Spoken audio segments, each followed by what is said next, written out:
श्रीलक्ष्मीनाथसमारम्भां नाथयामुनमध्यमाम् अस्मदाचार्यपर्यन्तां वन्दे श्रीगुरुपरम्पराम्।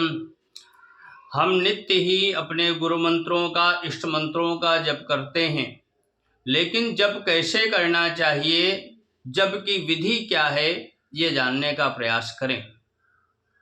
जप करते समय दाहिना हाथ गोमुखी में डालें, या गोमुखी ना हो तो किसी वस्त्र से ढक लें।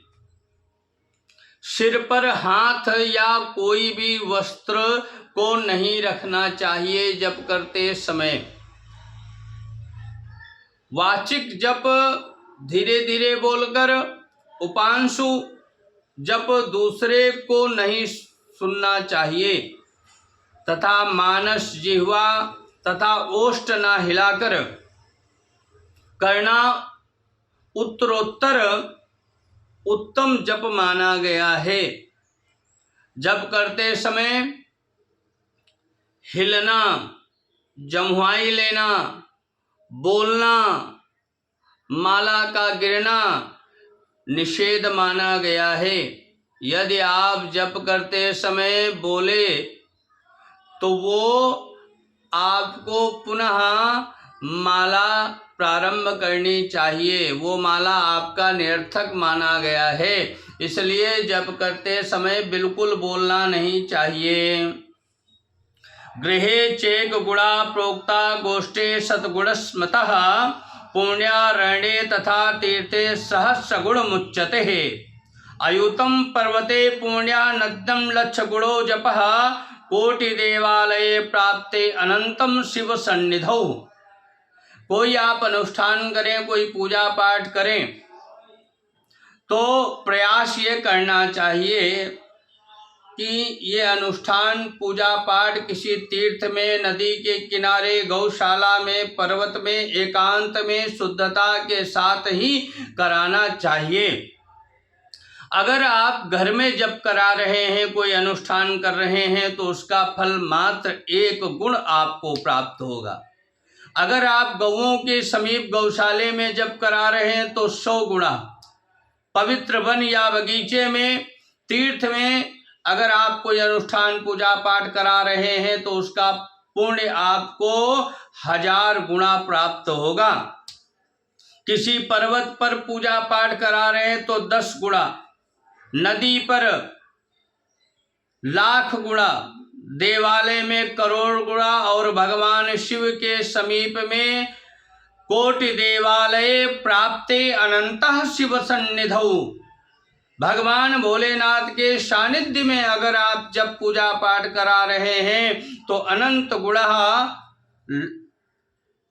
फल की प्राप्ति आपको निश्चित ही होगी। और कहा गया है कि प्रातः नाभो करम कृत्वा मध्याह्ने हृदि संसितम सायं जपति नासाग्रे जपस्तु त्रिविधि स्मृतः। प्रातः काल में हाथ को सीधा तथा अंगुलियों को ऊपर की ओर करके नाभि के समीप, मध्याह्न में हृदय के समीप और सायंकाल में दाहिना घुटना खड़ा कर नासिका के समीप उल्टा हाथ करके जप करना चाहिए। जिस आसन पर बैठकर जप आप कर रहे हो उसके नीचे की मृत्तिका मस्तक में लगाना चाहिए। ऐसा अगर आप नहीं करते हैं तो वो जो जप का पुण्य है उसको इंद्र ले जाएगा। अब माला की विधि कैसे होनी चाहिए? प्रत्येक मणि के बीच में ग्रंथि दी हुई है और सुमेरु को छोड़कर 108 मणियों की माला सबसे उत्तम माला मानी जाती है।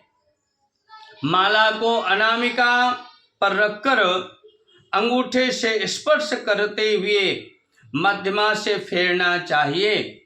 सुमेरु का उल्लंघन कदापि नहीं करना चाहिए। दोबारा फेरते समय सुमेरु के पास से माला घुमाकर जप करना चाहिए।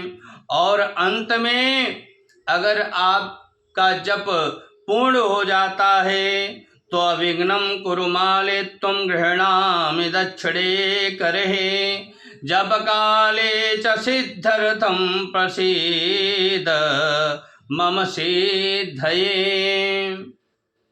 माला का पूजन करके, माला की प्रार्थना करके और फिर माला को गोमुखी इत्यादि पवित्र जगह पर रख देना चाहिए, तभी आपको उस जप का पुण्य प्राप्त होगा। सादर जय जय सिया राम।